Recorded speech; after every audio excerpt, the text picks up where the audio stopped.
Deadly. Hey people of the internet, have you ever heard of Fallout?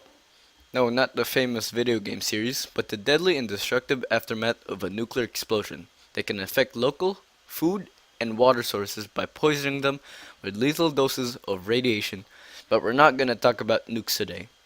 We're going to talk about how the radiation in Hunters Point and Treasure Island affects the local residents living there.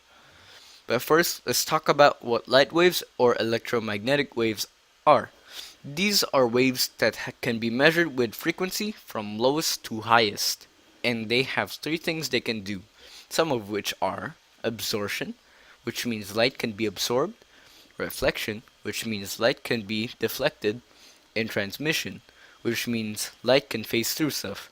But the type of radiation that is causing problems in Treasure Island and Hunters Point is called gamma radiation, which is a very high and dense type of electromagnetic wave which is made from old radioactive stuff, which makes it dangerous for any organic being.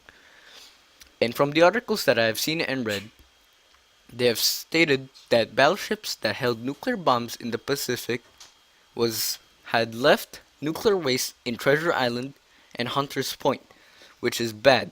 But even after the cleanup, nuclear waste has been seen in the lawns and under houses and reported to be left uncleaned and dangerous and cancerous and very dangerous, which is found by the local residents who were living there. But even though the place in Hunters Point and Treasure Island are very dangerous, we can help by donating to local charities that help clean up radiation. And from both Hunters Point and Treasure Island, we can also help by providing the people there with cheap medical care for the local people who have been affected and for the other people who live there. Thank you for listening to this podcast.